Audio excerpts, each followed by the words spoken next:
The devil wants you weak. He knows that a weak body is a compromised weapon that is blunt, rusty, and prone to failing the moment that life calls you to act. The devil does not just want your soul. He wants your strength. For a long time, our adversary has run a brilliant spiritual ploy. He has convinced the church that physical strength is just vanity and that neglecting your health is a sign of humility. We have been taught to view the body as a prison to be escaped rather than a gift to be honored. By the end of this video, you will understand why physical training is not a distraction from your faith and from your spiritual life, but a requirement for it, and why an able-bodied person who is strengthening his body is effectively turning himself into a spiritual weapon. But before we get into all that jazz, let's address the most common challenges that I've heard. First, I'm sure you've gathered already from the intro, I am a Christian. I see the world through a Christian lens, and I'm going to argue my points today through scripture and Christian logic. But if you are not a believer, I encourage you, I implore you to stick around. Because at its root, this video is not a sermon. It is about the morality of being capable.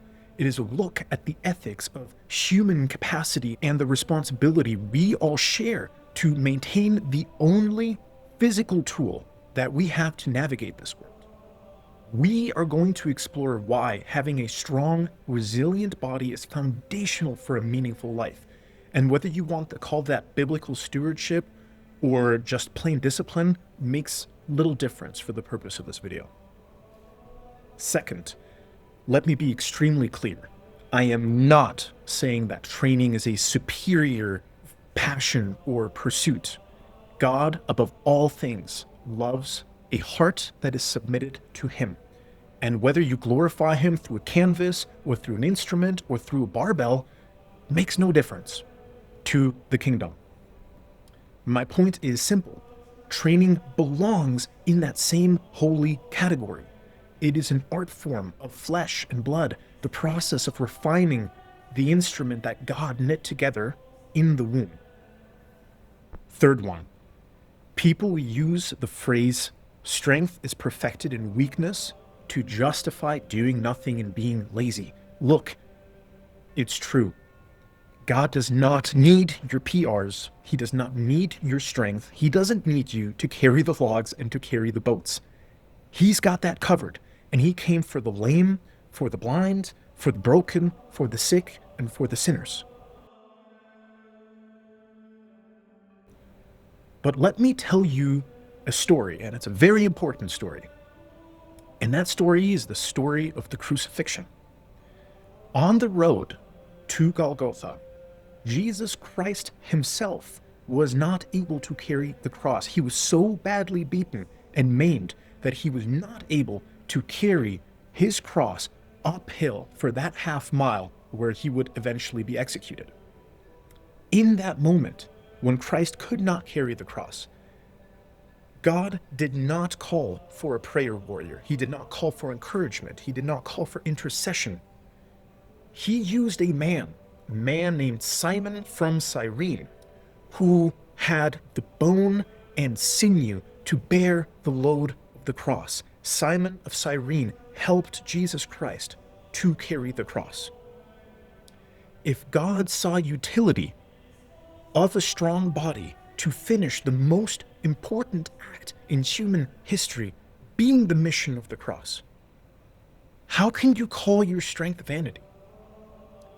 If it had been you on the road when Christ needed your help, would you even have been able to help Him? Let's go ahead and tackle the first theological speed bump, 1 Timothy chapter 4, verse 8. You've heard it quoted 1,000 times to justify a sedentary lifestyle. For while bodily training is of some value, godliness is of value in every way. The church has taken those two words, some value, and turned them into a permission slip for poor stewardship. They argue that because we'll have new bodies in heaven, the ones that we have now don't matter. But let's look at that logic. If I told you that a bulletproof vest was of some value in a gunfight, would you just not use it? No, you would strap that sucker down as tight as you possibly could. Additionally, the Greek translation here is not saying that physical training is worthless or even of less worth. It's making a distinction between the temporary and the eternal. The body is temporary, and therefore its usefulness is limited to this physical life. Now, its usefulness is immense. Having a strong and healthy body is going to bring you a long way. But on the other side of heaven, it is not going to have an impact. Your soul, on the other hand, is eternal. Therefore, spiritual matters are of more value because they are of eternal value. But guess what? You aren't in eternity yet. You are in a war zone right now, and therefore your body 100% does matter. Godliness is a software, but your body is the hardware that it runs on. A bulletproof vest doesn't win a war, but it keeps you in the fight long enough that you can execute your mission. Do not let a weapon which has only some value get rusty while the enemy is sharpening his. But even if we accept that training has some value in this war zone, it raises an even bigger question. Why does God care about our biology at all? If the Christian religion is about salvation of the invisible and the eternal soul, why does he bother giving us these heavy, demanding, decaying, and temporary meat suits? Now, here's the truth that the church often misses. The body is the only tool for obedience that you have. You are commanded to love God with all of your heart, your soul, your mind, and your strength. You can't act out obedience in a vacuum. You can't deny temptation without a physical body. You need hands to serve, legs to go, a mouth to speak. Until you reach heaven, your faith is an embodied existence. If you don't have a body, you don't exist on this side of eternity. Therefore, how you steward your body is foundational to your moral agency. But here is where the enemy runs his second brilliant ploy. He wants you to believe that your body is the root of your evil. He points to the Bible and says, see, the flesh is corrupted. But we need to stop right there. You have to separate the flesh from the body. In Scripture, flesh is your sin nature. It is the broken software that wants to rebel against God. But your body, that's hardware. Your body isn't the source of sin. Your heart and your mind are. Your body is just the instruments you use when you choose wickedness. Do not blame the tool for your poor choices. Your body is not a prison to escape, and it is not the source of your evil. If you still think that the physical life that we're living is just a waiting room for heaven, then answer me this. Why didn't he rapture you up the second that you believed? If this earthly life were just wasted time before eternity, your heart would have stopped the second that you said Christ is Lord. But you're still here. Why? Because life is not a waiting room. Life is a training program preparing you for a job. Think about it. You are a spiritual being with a spiritual job, given physical tools. This life is the furnace of sanctification, where every heavy rep and every denied temptation is a form of progressive overload on your soul. We are training for a reason, because our physical hardware directly impacts your ability to do your job. A capable body expands moral agency. It turns an "I wish I could help you" to "I'm here, put the weight on my back, I'm helping you out." Training is simply the act of sharpening the instrument for the king who wields it. If we agree that your life has a purpose and your life has a mission, what kind of vehicle are you bringing to the race? Scripture constantly tells us to run the race set before us and to run that race well. That race is life, and life is an all-terrain, ultra-marathon through a war zone. So let's talk vehicles. Let's imagine you're at the starting line of that race, and you see the expanse ahead of you that you have to traverse. Do you want to bring a moped to this race? Or do you want to bring an off-roading monster with a V8 engine?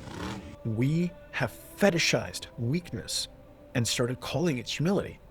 When we train, we aren't just exercising. We are building the biological capacity to handle the spiritual pressures of life. Biological factors have a direct impact on our psychological and spiritual walks. Things like insulin sensitivity, inflammation levels, neural cognition aren't just fitness tips or the benefits of exercise. They are directly impacting our spiritual lives. It is a lot harder to express patience, wisdom, love, kindness, self-control when your engine is constantly overheating and misfiring from neglect. A strong body expands your moral agency. But if the body is so powerful, why is it being treated like a source of shame? This, dear viewer, is where I introduce some conspiracy theories and spiritual warfare. Physical training is under such fierce attack in the modern era for exactly these reasons. It offers a unique and tangible benefit that other forms of worship do not. Painting, poetry, the creation of music, all of that glorifies God as well. And they are beautiful forms of worship, but their impact on your readiness is negligible compared to what rigorous training does for you.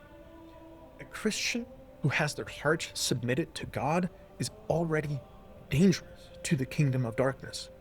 But a Christian who also pursues physical excellence, that is an absolutely monstrous force. The enemy knows that he can't always take your soul, so he tries to cut you down at the ankles.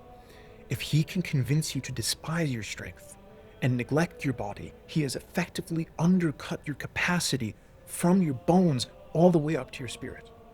The powers at large do not fear a stationary saint. They fear a mobilized saint. They want you soft, distracted, broken. They want your engine sitting in the driveway, collecting rust, while the war rages on around you. Are you going to keep your weapon in the shed? So, dear viewer, we've talked engines, we've talked readiness, we've talked moral agency, but eventually someone will always ask, when is it enough? And it's a valid question. Does adding 100 pounds to your squat and going from 500 to 600 pounds really make you a better father? Does shaving a millisecond of your sprint speed really help you love your neighbor more? And the honest answer is, maybe not. But that's because you're still looking at your body like a science project instead of a masterpiece. Think about some of the greatest artists in human history. Did Da Vinci need 12 years to paint the Mona Lisa's lips in order to be a more useful human? Did Michelangelo hew away at granite just to create a functional piece of rock? No, their work was autotelic, meaning that the work was a means unto itself. It was pure, joyous expression for the glory of the one who gave them the talent. Training in its highest, most divine form, is your alabaster jar. In Scripture, a woman broke a jar of incredibly expensive perfume and poured it out over Christ. Now, the disciples were indignant. They called it a waste. They said, "Why wasn't this sold and used for something practical? Why did we not buy food for our journey?" But Christ silenced them. He called what the woman did a beautiful thing. When you push for that PR, when you refine your movement, when you seek physical excellence beyond what is needed for survival, that is your jar being broken.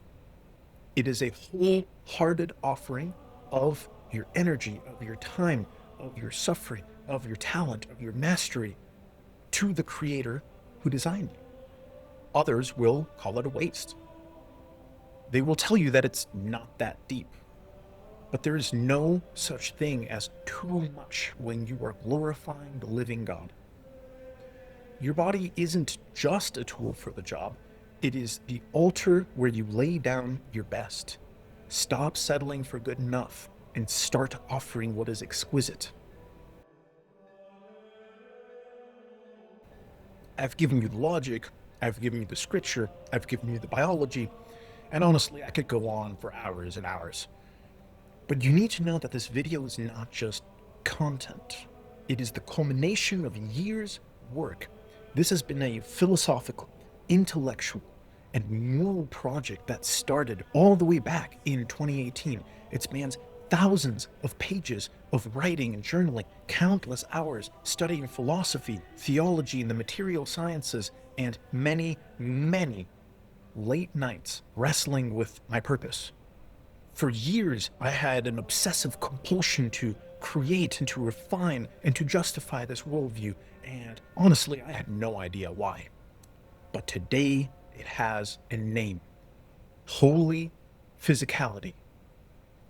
Now, let me be clear. This is not a business, it is not a brand, it is a response to the breath that made us more than beasts.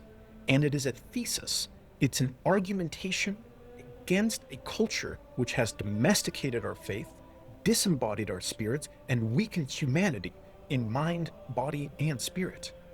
We have been taught to view the body as a prison to be escaped, that the body is an idol, an altar of our own glory, our own vanity and narcissism. But I am telling you that it is a weapon to be wielded, and the very furnace of your sanctification. If you are able-bodied, you have a gift that was never guaranteed. And there is no holiness in letting that gift rot while you wait for heaven. A weak body says, "I can't." A strong body says, "I'm ready." Whether this video reaches 5 people or 10,000 makes no difference, because my part is being done. Your body is a gift. Your strength is a sacrifice. The Master is calling. Tell him that you're ready. Thanks for watching.